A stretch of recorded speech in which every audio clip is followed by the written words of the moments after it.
Pa pa pa pam. Pa-da-da-da-dum. Pa-da-da-da-dum.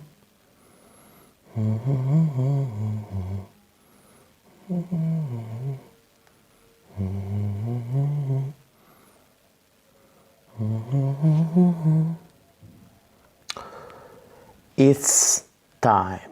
It's finally time. The reckoning has come. Welcome back, fellow listener. It's at last we are here with the end of the first novel ever written, first Dungeons and Dragons novel ever written by Norton about the world of Grey Oak. The first ever, and we are here to end it.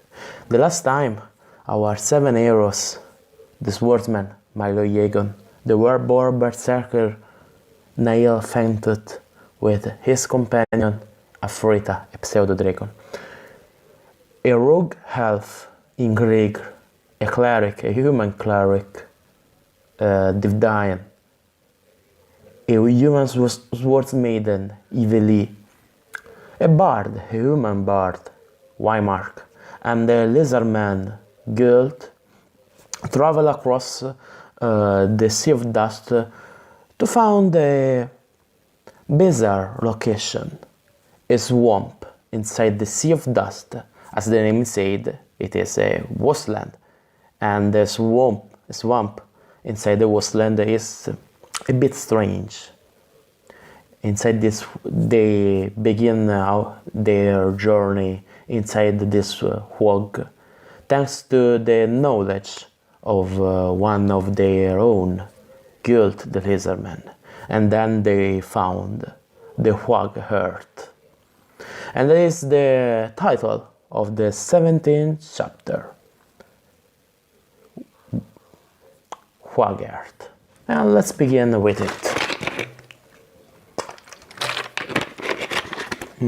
A bit. Okay.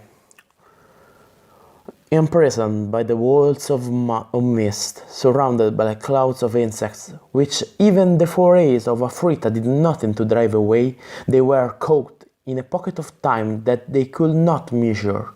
They only knew that the crude raft on which they balanced continued to move. And since Gult controlled that journey, they guessed that the lizardmen must also know their goal. I am wondering, Iveli said, if we have already been noted and there are those awaiting us.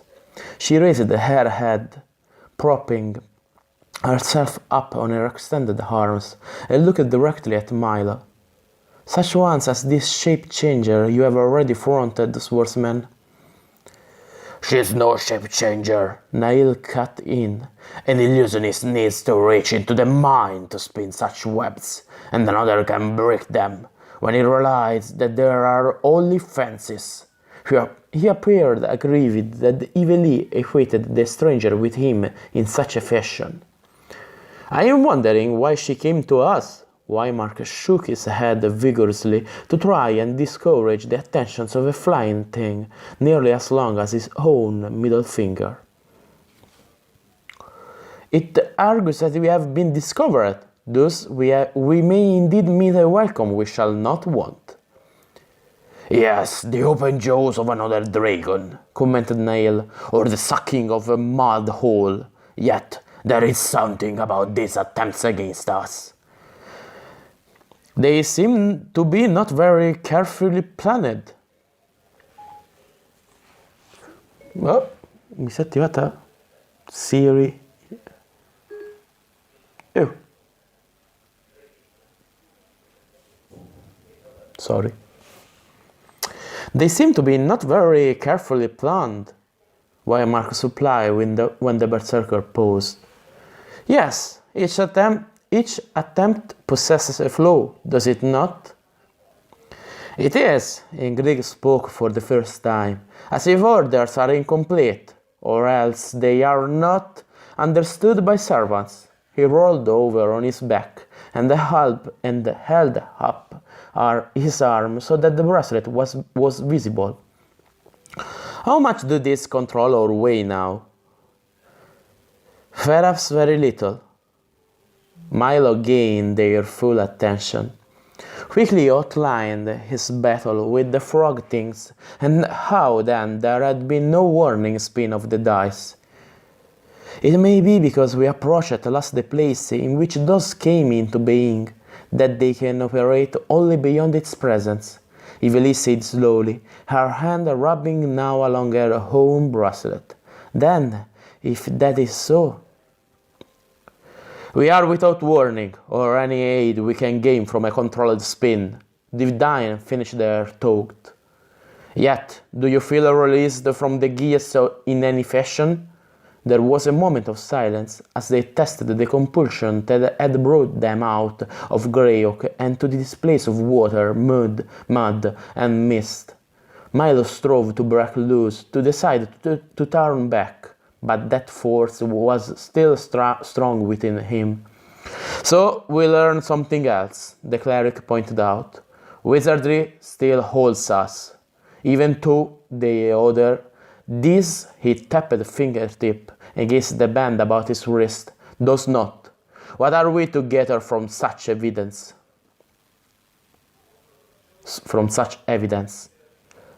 Aegeus is of this world, Evelyn mused aloud. The band which we cannot take from us perhaps is not.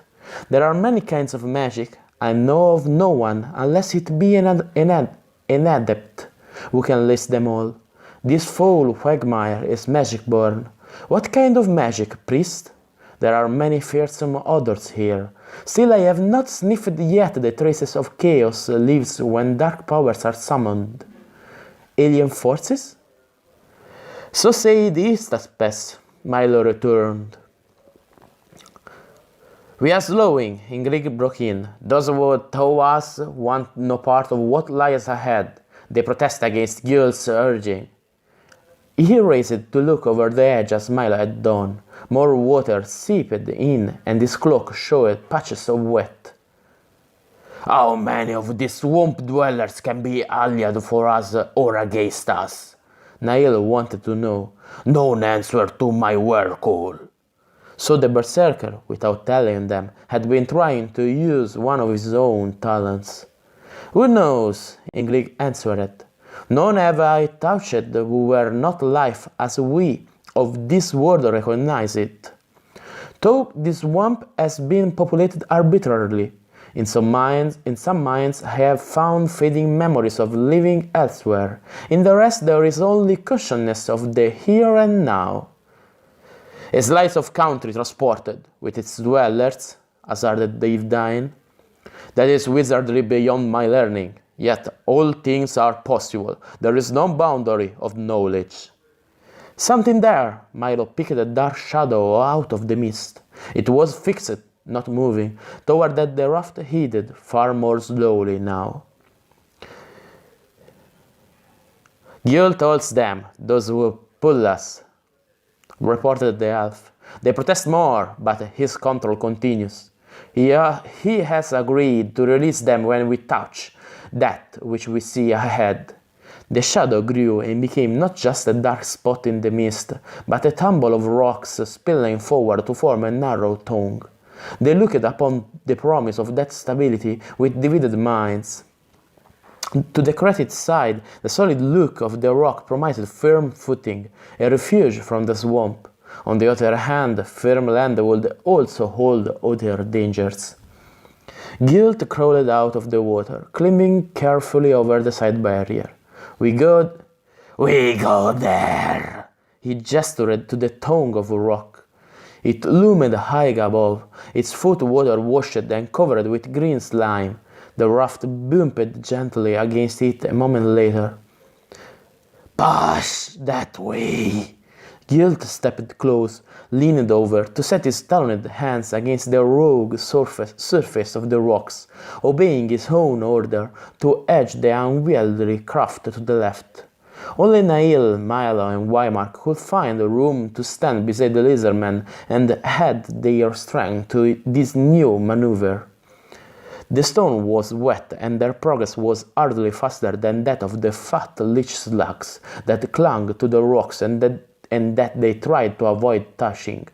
Little by little they brought the raft around to the other side of that jutting point. There,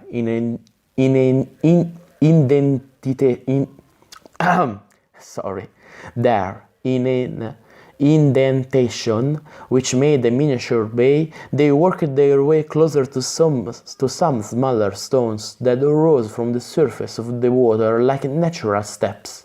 One could only see a short distance ahead, but Nail had a method of overcoming that difficulty. Afrita took off, spiraling up, then darting into the mist at the higher level to which that stairway climbed. Milo and Gult found fingerholds to which they clung as Nail swung over, setting his feet firmly on their fierce stone. The berserker climbed up, out of sight, while they still held so. One by one the others passed between them to follow. Then Milo clambered over, and the lizardman was quick to follow, leaving the raft to drift away. Her fog enfolded them even more thickly. They could not see those they followed. However, the mist did not muffle a sudden shout or the sound of steel against steel.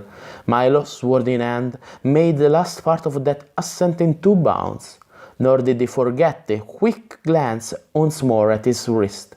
The dice neither shone nor moved. It would seem the phenomenon on which they depended still did not work. Gult, moving with more supple speed than the swordsman had seen him use since their quest began, gave one leap that surpassed Miles' effort and vanished into the mist. The swordsman was not far behind. With a last spurt of effort he broke through the fog, into open space. This lay under a grey and lowering sky, to be sure, but one might see his fellows as more than just forms, moving in and out of eye range. What he did witness was Nail axe up to swing, as if the berserker had fastened on Milo himself as the enemy. Yet there was Nail further off, confronting a shambling, stone-hided troll. Illusion! Milo lifted the hand wearing the ring, half afraid that, in the atmosphere of this alien setting, it too might have ceased to possess its spell-breaking quality. But, like the geese, it still served. The Nail about to attack him changed swiftly in a nicker of an eye to a man he had seen before, the animal trader Helagret. His axe was a dagger, its upright blade discolored by a greenish stain. Milo swung at this opponent with the practiced ease of a trained infighter. His sword met that dagger harm, but did not shear deeply, for the edge found the resistance of a Milo's shirt beneath the other's travel-stained jerkin. But the force of the blow, delivered so skillfully, sent the dagger spinning from the other's hand, rendering him off balance. Milo tossed the sword to his other hand, caught it by the blade, and delivered with the heavy hilt a trick stroke he had learned through long and painful effort. As the pommel thudded home on the side of Elagret's head, the man's eyes rolled up. Without a cry, he slumped to the rock. His huddled body lay now in the way of Nail, retreating from the lunges of the troll, for no matter how skillfully the berserker wrought with his bone-shattering axe strokes, none of them appeared to land where he had aimed them.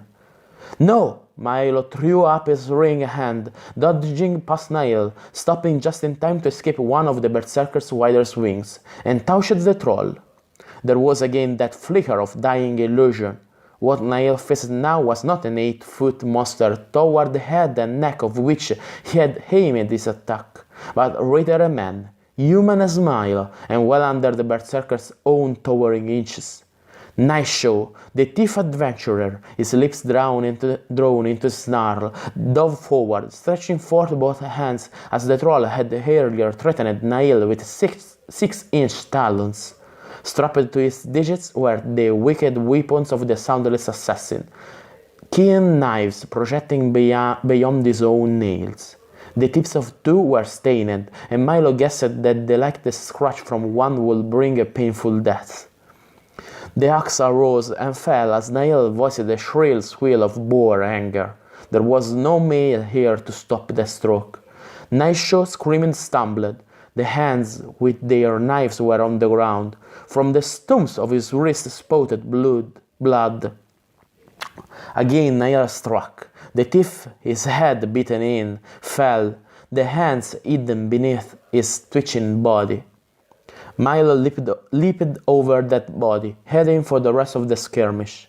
Divdine crushed by a spur of rock, his belt knife drawn, but his other hand cradled his bats, and he chanted, intent on keeping his attacker from him, while he wrote some spell of his own calling.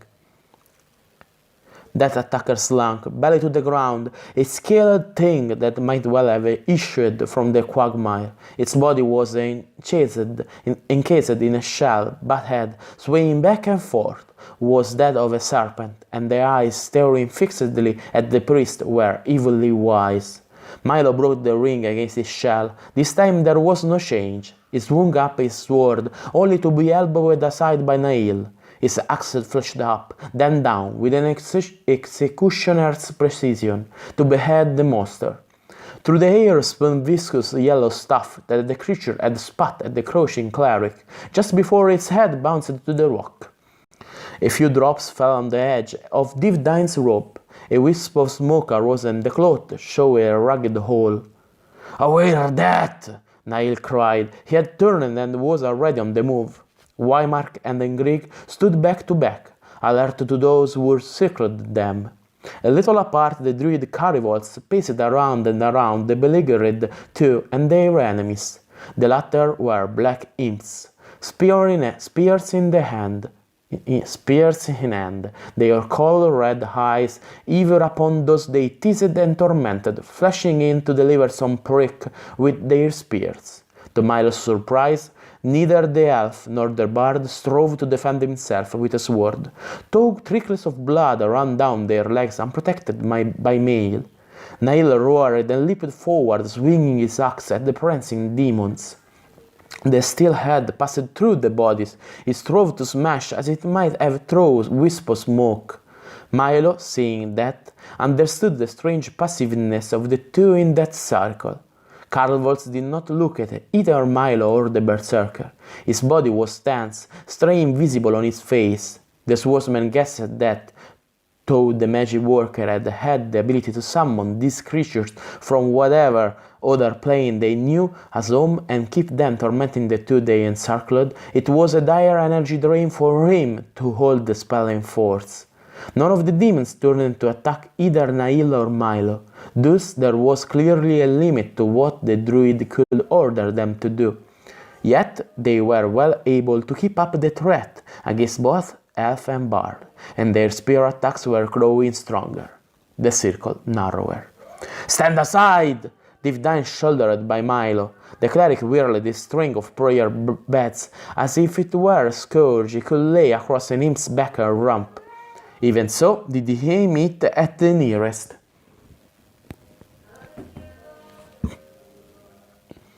Milo was content to leave this skirmish to the two priests and what they could summon. Now he looked for Yveli, to find two battlemates looked together in combat. So much was one girl the image of the other that, as he crossed the rock to where swords met sword, shield was raised against blade. The swordsman could not say which of the two was she, with whom he had marched out of Grey Oak. There was a stir in the rocks beyond. From the shadow there ran a man. He carried a mace in both hands and ranged himself behind the circling Yvelis, striving to use his weapon on one. Yet it would seem that he himself was not sure which was which, and that he hesitated to attack for that reason. Milo bore down on the newcomer, though the stranger stood near as tall as the swordsman. His face under the plain helm he wore had the features of an orc, and his lips were tightly drawn so that his fang-like teeth were visible between. Milo, sword upraised, was upon him before the other realized it. Then he whirled about with a sidewise swing of the mace, aimed at Milo's thigh. There was enough force in that blow the swordsman took to break a hip. Only narrowly was he able to avoid being hit. The ring on his thumb did not gleam, so this fighter was no illusion. Swords could make little impression as this enemy wore a heavy mail shirt, reinforced breast and back with plates of dingy and rust-reddened metal. For all his what thickness of body, the orc was a cunning fighter and a stubborn one. Jinx. But no orc, no matter how powerful or skillful, could in turn face what came at him now from another angle while his attention was fixed on Milo. Sorry, I have the cat.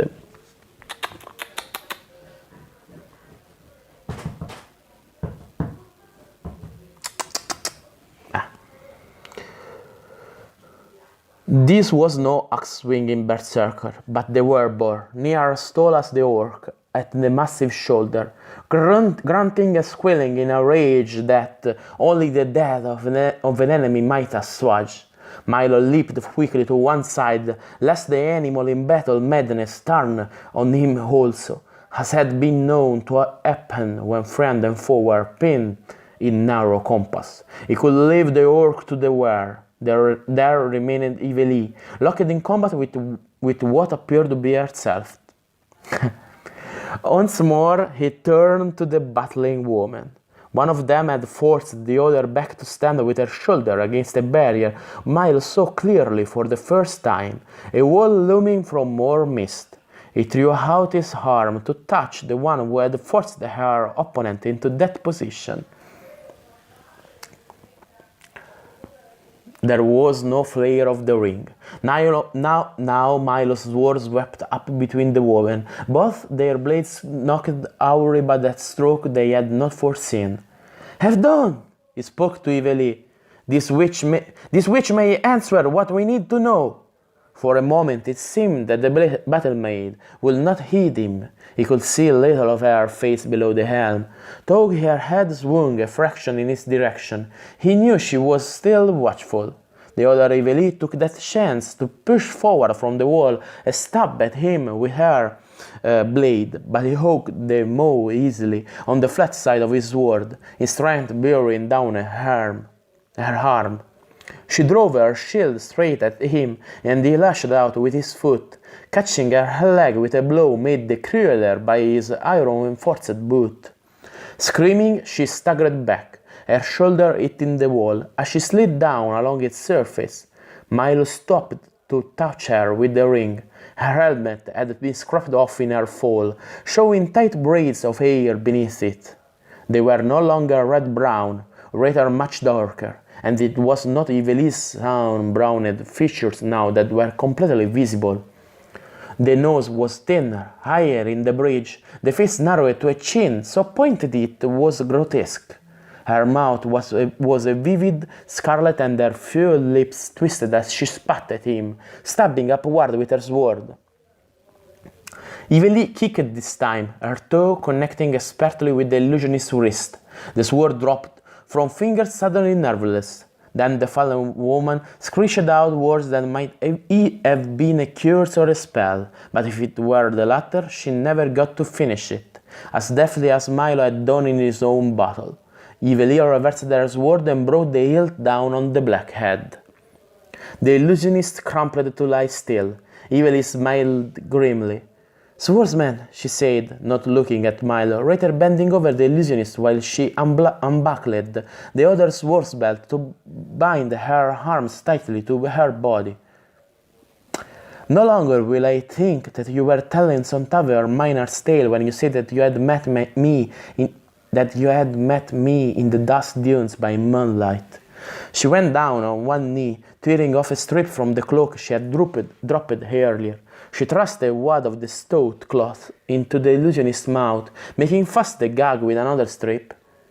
"Now she will throw no more spaff or enough or any other."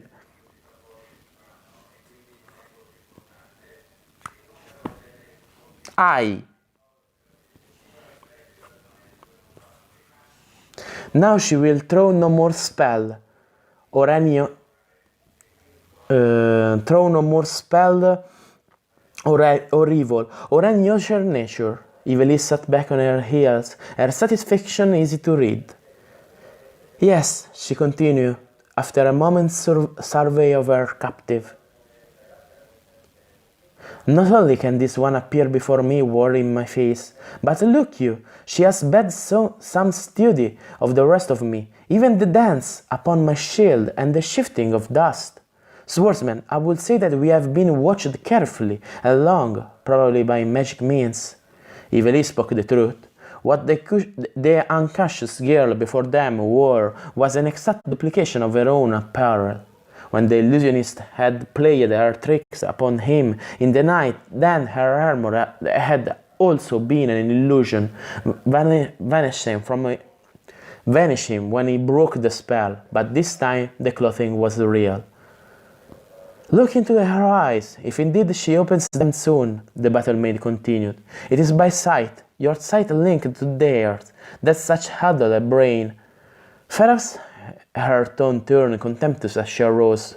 This one thought to bedazzle me, so by a mirror image, that I could be easily taken. She speedily discovered that such tricks could not bemuse me. And now now she swung around, Milo turning with her. It will appear we have all given good account of ourselves.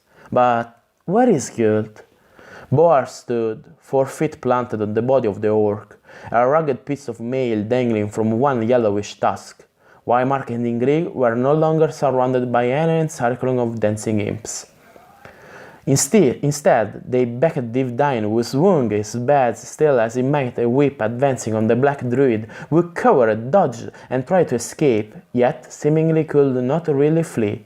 The prayer beds might be part of a net to engulf him, as well as a scourge to keep him from calling on his own dark powers. For to do that, any worker of magic needed quiet and a matter of time to summon aids from another plane, and Carivols was allowed neither.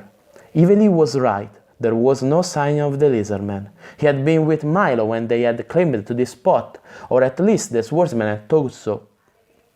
Yet, now Milo could not recall having seen Guilt since he himself had plunged into battle. He cupped his hands about his mouth and called, "Oh, Guilt!" No answer, nothing moved, save that Nail performed once again his eye-wrenching feat of shape-changing. "Guilt!" Guilt! Milo called again. A fruit darted down from the mist above them, circled Niall's head, to alight as usual on his shoulder. Of the lizardman there was neither any sign nor hint of what might have become of him. A silence had fallen as Divdine got close enough to his quarry to draw the bats across his shoulder. The black druid clapped both hands over his mouth and fell to his knees, his body convulsed by a series of great shuders. Stepping back, the cleric spoke.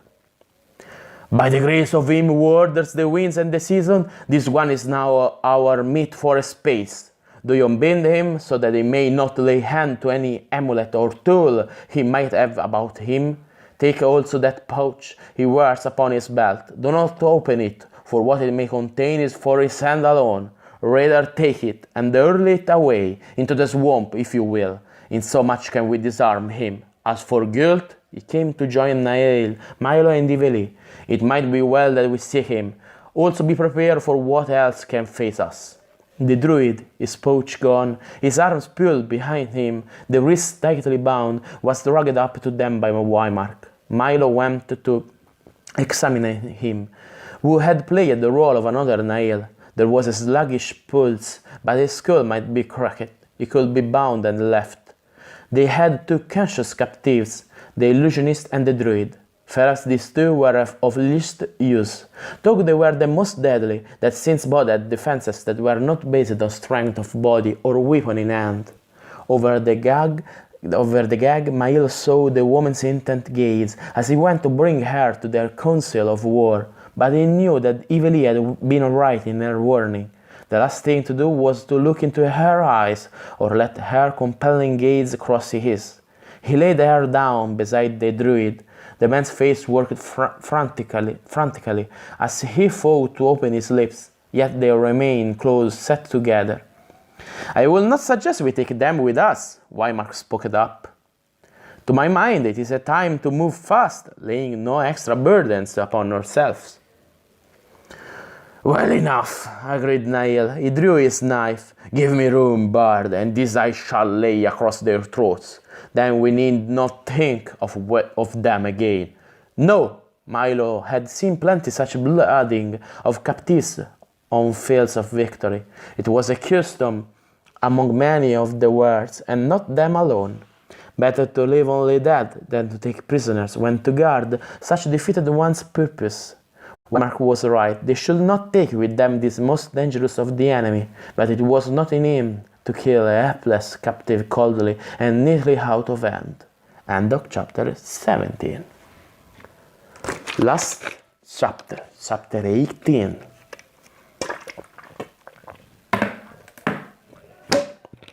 I hand the water out. Chapter 18, the last one. Roll the dice.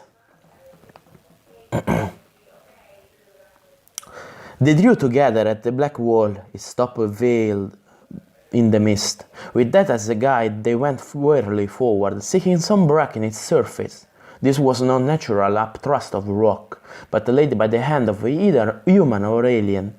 The blocks were unfinished, pressed one above the other, but so cunningly set that it was solid enough without mortar. Floating wisp of mist drifted above them, sometimes curling down that wall. Milo glanced back.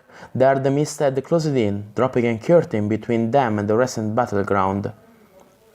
Here a pocket of clear air appeared to move with them. There was nothing to see but the black rock, with clusters of moisture bubbles gathering underfoot or the wall, while with every breath they drew that darkness invaded their lungs, tainted as it was by the effluvia of the swamplands. Ingrid went down on one knee, intent upon something on the ground. Yult has come this way, indicated a smear on the rock, some on the greyish slime growth, which spotted it leprously in places, had been crushed into a noisome pus. How can you be sure that was left by Yult? Evilly demanded. The elf did not look at her. It was Milo who coaxed the clue. Those scrap marks could only have been made by Yult's forward jutting foot claws, but why had the lizardman deserted the fight? Gone ahead. I said it, Niall broke into the swordsman's toes. To trust one of the scaled one is folly. Can you not see? It was he who brought us here, delivered us as neatly as a merchant man brings a pack of trading goods across country to a warehouse. Afrita lifted her head, hissed with the viciousness of her kind. Niall raised one hand to rest on her body between fanning wings. With his axe in the other, he went on with an agile tread surprising for his bulk. There was their gate, or door, a dark gap in the wall, waiting like the maw of some great toothless creature. There was no door or bar, only a dark through which they could see. Niall swung his axe, slicing into that blackness as if it were a living enemy. The double-headed blade flashed inward, vanished from their sight. Then the berserker pulled it back once more. Look to your wristlet! Weimar's warning was hardly needed. A growing warmth of that metal had already alerted them all. The dice spots blazed. The metal bands themselves took on a glow that fought against the drab daylight of the rocky isle. But the dice did not spin, nor could Milo, concentrating with all the power he could summon, steer them into any action. They were alive with whatever force they had, but they did not move. Powers returns to power. Divdine held out his own banded arm. Yet there is nothing here that answers to my questing. He shook his bats. Still, the Gias holds. We must go on. Wymark returned. It was true. Milo felt that too. The compulsion that had kept them moving ever southward and had sent them into the sea of dust here strengthened.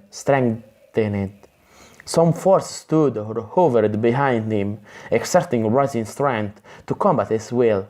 Now all the power Istaspas had summoned to find the Gias built higher as a flame lifts when fresh oil is poured into the basin of the lamp.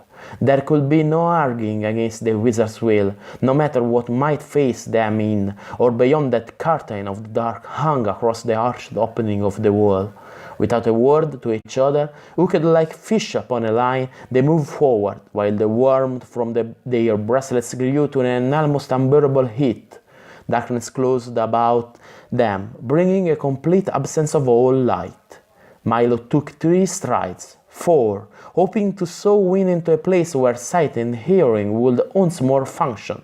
For here he was blind, nor could he catch any sounds from those who shared his venture.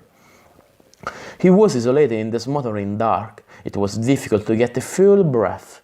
Toad's swamp hair had been cut off when he had taken that first stride into the total black. Trap? If so, he was fairly caught. The band on his wrist was balmy. Toad here, he could not see those flashes from the minute jams on the dice. He tried with the fingers of his left hand to free them, make them swing. It was impossible. Either the command that Istaspes had set on him sent him on and on. If this was all they could sense, how then might they combat an entity blindly? Such a defense as this on the part of the alien was more than they had expected. Milo shook his head. There was a kind of mist in his brain, slowing his thoughts, Ferrous blanking out his mind even as this outer darkness had entrapped his body. He could move freely, yes, but he was not even sure now in his state of increasing bewilderment and dizziness that he moved straight ahead. Was he wandering in circles? And in his head, a table, voices, something he clasped within his hand. A figure. Milo caught and held that fraction of memory in triumph. He had held a figure, beautifully wrought, of a fighting man armored and helmeted, like Milo Yegon himself. Milo Yegon? He paused, enfolded in the dark. He was Martin Jefferson. He was with the beginning of panic, he staggered on, his hands going to his head as he fought to control the seesaw of memories. Milo, Martin, Milo. Absorbed in that conflict, he stumbled on, one foot before the other, no longer aware of his surroundings.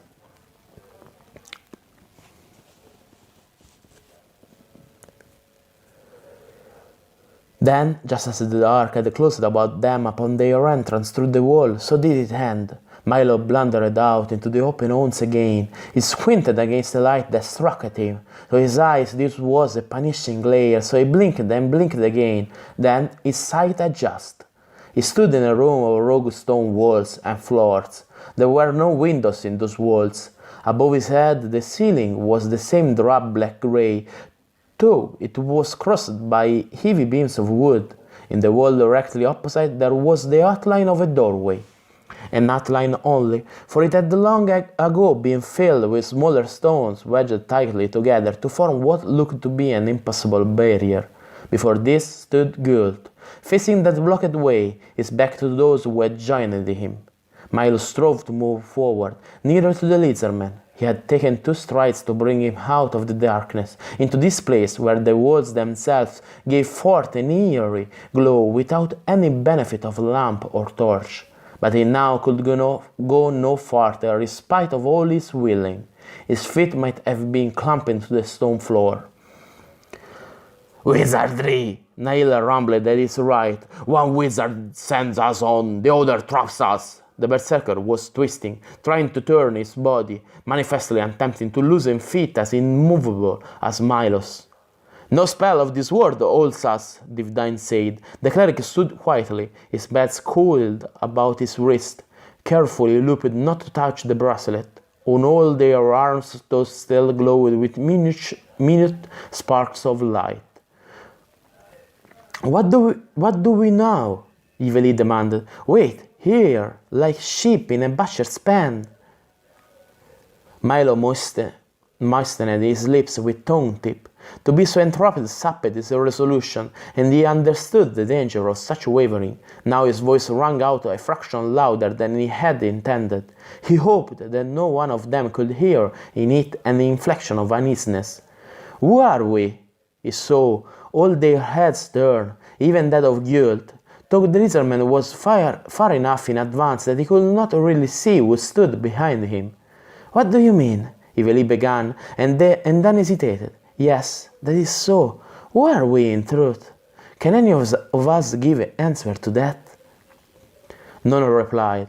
Perhaps within themselves they shifted memory, strove to find a common ground for the seesaw of those memories. It was Waymark who made answer. In that way lies our danger. Perhaps we have been so split now to disarm us, send us into some panic. While we stand here, comrades of the road, we must be one, not two. Milo stated. The bard was right, but could the man put aside those sharp thrusts of alien memory, be himself whole and one, untroubled by another identity? He glanced at the bracelet on his wrist. Nail had called this wizardry. The berserker was right. Could one wizardry be set against another in a last battle here?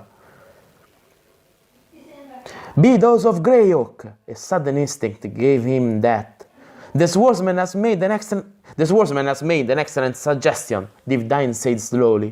"Divided we will be excellent meat, perhaps helpless before the alien knowledge. Strive to be one with this world. Do not reach after that which was of another existence." Milo, he was Milo. Milo, he must be Milo. Now he strove to master that other memory, put it from him as far as possible. He was Milo Yegon, no one else. The bracelet. The swordsman fastened his gaze on it, holding out his arm so that he could see it clearly. Dice spinning, dice. No, do not look at that. Do not think of them. He fought that to drop his arm once more to his side, discovered that it was as fixed in the raised position as his feet were to the stones of the floor. Look away, at least that he could do. He forced up his chin. By an effort that made the sweat bed on his skin, he broke the intense stare of his eyes. "Well done," Divdine spoke with the firm tone of one who had fronted wizardry of many kinds and had not been defeated. Milo glanced at the others. Their arms, even that of the cleric, were held out stiff before them, but everyone had broken the momentary spell that held them in trial to the motionless dice. "This is the magic of this time and place," the cleric continued. "Milo has told us, be of Greyhawk. Let us use the weapons of Greyhawk against this alien. Perhaps that is the answer. Each of us has something of magic in us. In Grieg holds that knowledge which is of the elves, and which no human man can understand or summon. Nail puts forth the strength of the werewolf. Evely has some spells she has learned. Weimar controls the harp. Milo wears upon his hands ancient rings, of whose properties we cannot be sure. I have what I have learned, he swung his bats. I do not think Yult either lacks some power, so let us each concentrate his mind on what is ours and bears no relation to those bands set on us against our wills." His advice was logical, but Milo thought they were trusting in a weak hope. Still, the illusion, breaking a ring, had worked during their fight outside these walls. He looked at the two rings, moving his other hand out beside the one held so stiffly straight before him. Now he concentrated as Divdine had bade upon them. What other strange powers they might control, when used by one with the right talent, he had no idea. He could only hope. He pressed his two thumbs tightly together, thus the setting touched side by side. Wizards were able to move stones, rocks as heavy as those melting up these walls, with mind power alone when it was properly channeled. No, he must not let his mind stray as to what could be done by an adept. He must only think now on what might be done by Milo Yegon, swordsman.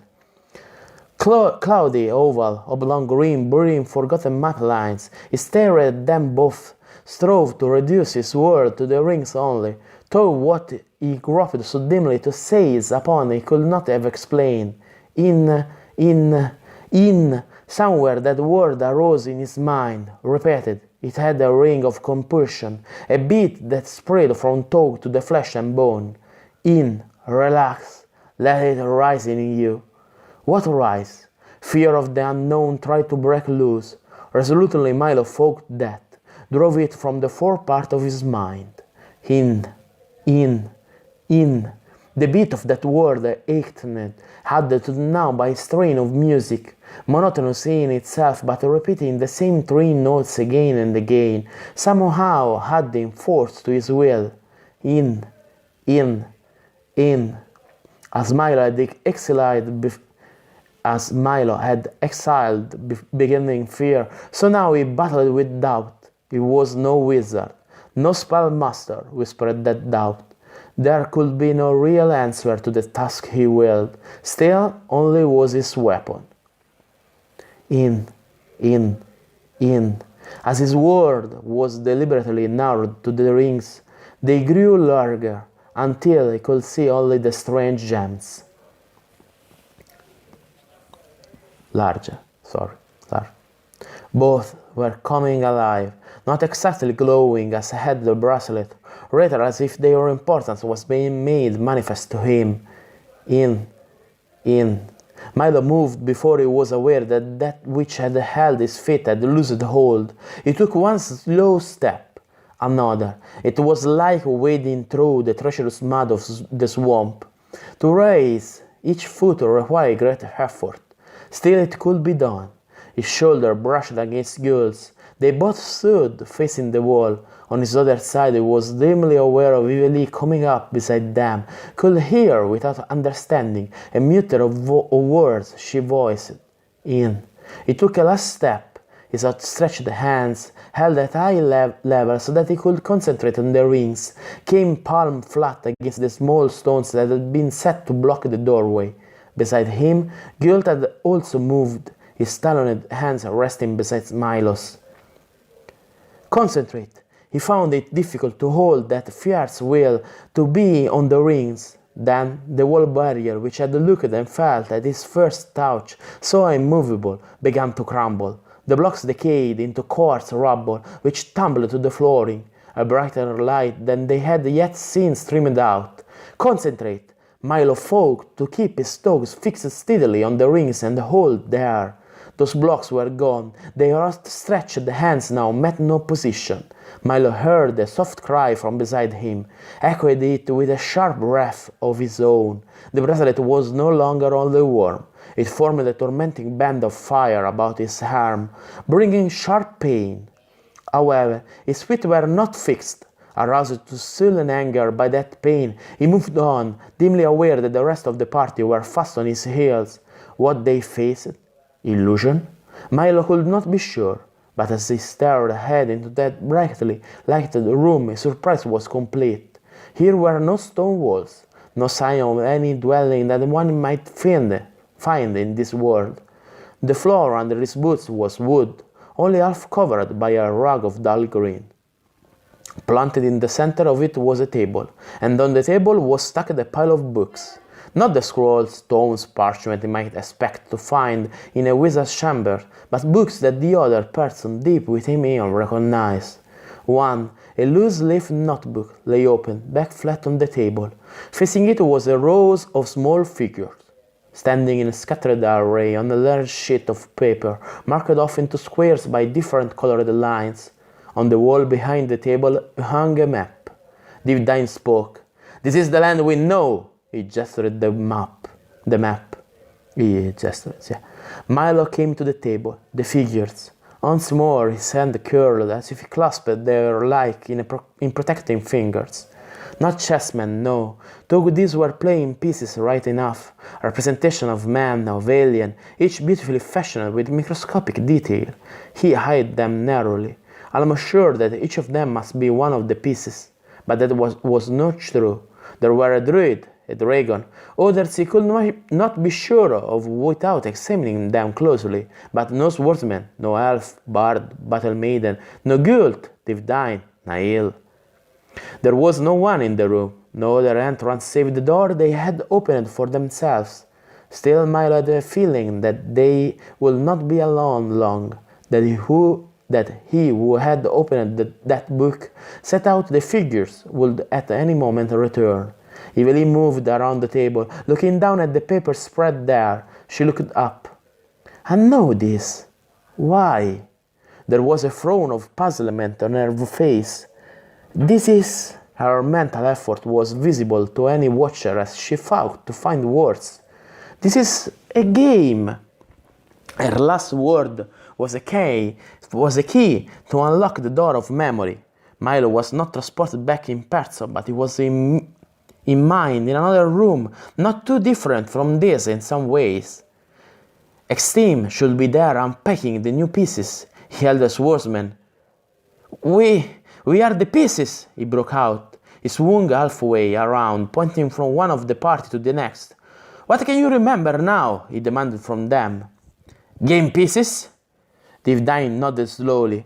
New game pieces, and I picked one up to examine it more closely. Then he made a gesture toward himself, toward the rest of them.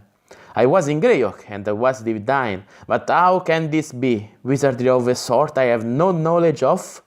Was it the same with all of you? They nodded. Milo had already gone on the next question, one that perhaps none of them might be able to answer. Why?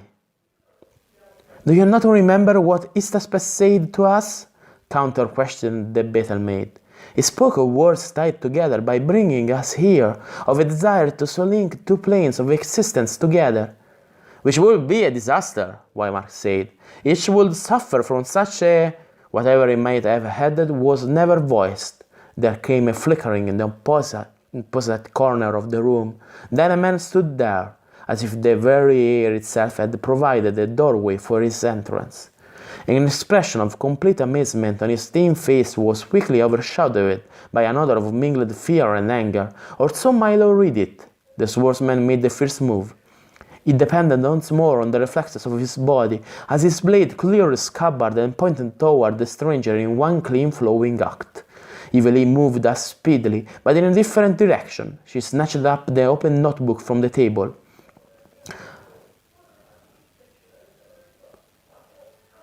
Let that alone! Anger triumphed over both amazement and a trace of fear in the stranger.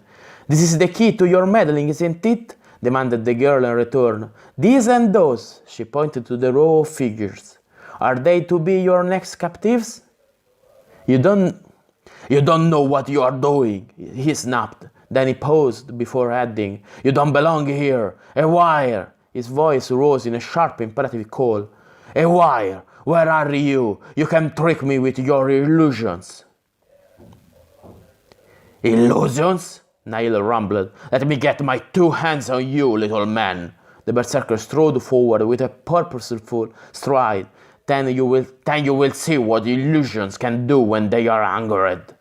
The stranger backed away. You can't touch me! His tone now held a shrill note.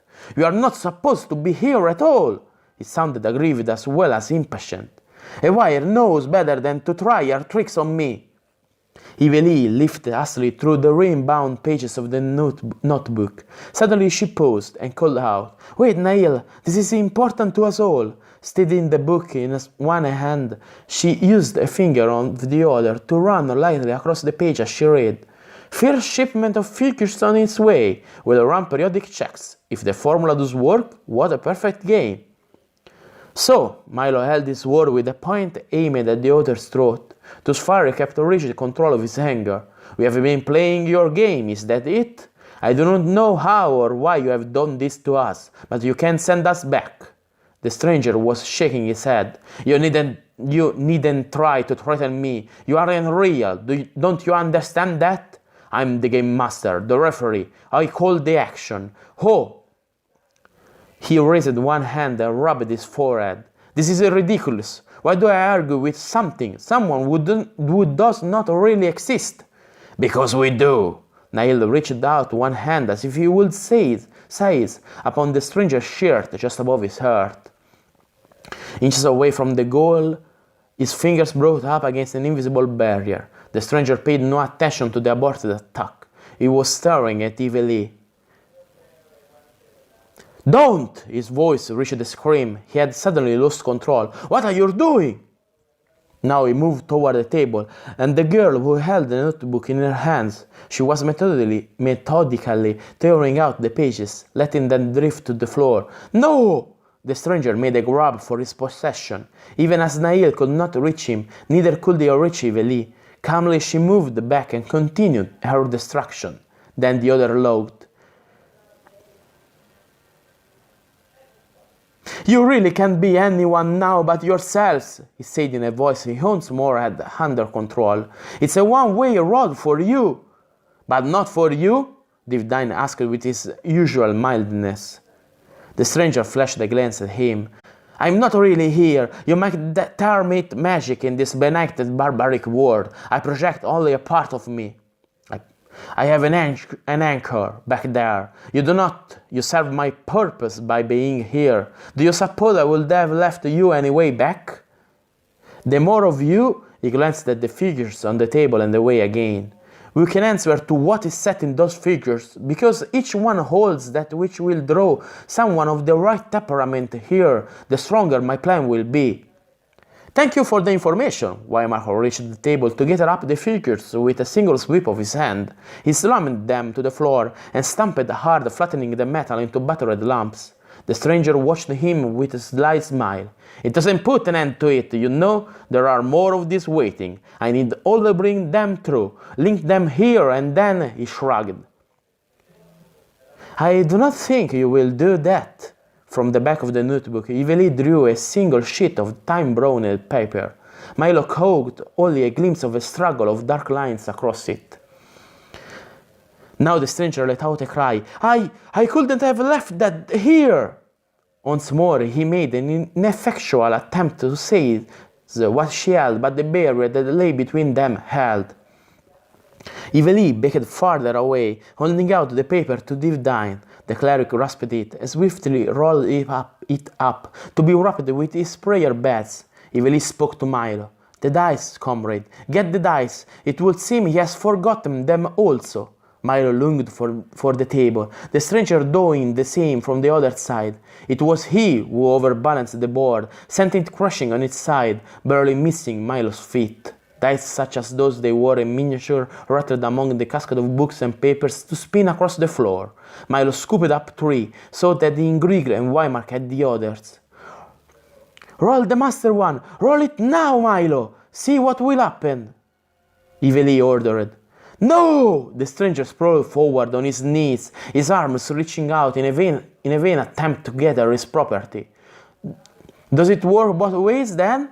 Milo did not expect an answer, but because he was impressed by Yveli's order and was willing at this moment to believe that perhaps magic was at work here, he spun the proper cube. The result was startling. That man, cursing now in his futility, wavered. Table, papers strewn across the floor, they and their owner were gone. Around the party the whole room began to spin, until they caught at one another dizzily. There came a rushing of wind, a chill of freezing air. Once more they stood in a stone-walled room. Above them there was no longer any ceiling, for that wall ended in the jagged line of ruin. And they were alone. "He is gone, and I believe I can swear by the high altai of Ashtra he cannot return," Divine announced. "But we are here," Yveli said slowly. Milo looked straightly at her. "Perhaps he was right, and for us there is no return. Still, there is much strange knowledge in this land that may aid us if we are fortunate. We have this." He tossed the master cube in his hand and cocked it. "Who knows what we can learn concerning it?" "Well spoken," Divine agreed, "and we are free of the gears also." It was true. Tug Milo did not realize it. That faint uneasiness bomb of the gears no longer rode him. Nail cleared his throat. "We can now go our own ways, with no reason to bow to any other's wish." He hesitated, and Yveli said, "Is that what you wish, Berserker? That we should now part and each seek his own fortune?" Nail rubbed his chin with one hand, then he answered slowly. "A man usually chooses his battle mates and shield companions. However, now I say this. If you wish, Nail Fangtooth, yes, even the skeleted one there, to march your road, say so. I am free of all other vows." "I agree," Why Mark shifted the bagged harp to an easier position on his shoulder. Let us not be hasty in splitting our force. It has been proven we can act together well when the need arises. Ingrig and the cleric nod. Last of all, Gult, looking from one face to the next, croaked. Gult walks to your road, if you wish. So be it, Iveli said briskly. But where do we now go, and for what purpose? From this foray we have gained little save, perhaps the confounding of this player of games. We have this, Milo tossed the die. His problem had been solved. He knew now that it was Milo Yegon, and in that he took a certain amount of satisfaction. Shall we roll to see what we can learn? We are wed to that. The bracelets will not loosen. Ingrig had been pulling at his to no purpose.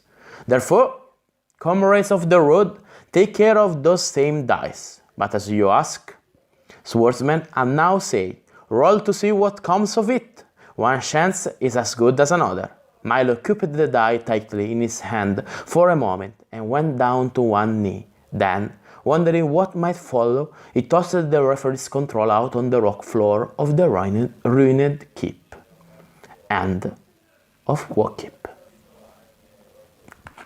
And that's is all. It's a bit late, it's 7 o'clock in Italy, so I have to go to have dinner. I have to go to make and have dinner. So, to the next time, Friday we begin to read another thing, a game book, a series of game book with the Grey Oak setting inside, written by Gary Gygax himself. Then, Friday we begin the game books, but for today is all. Have a nice evening, have a nice dinner, have a nice day. Bye, and to the next time. See ya! No, I Carpato.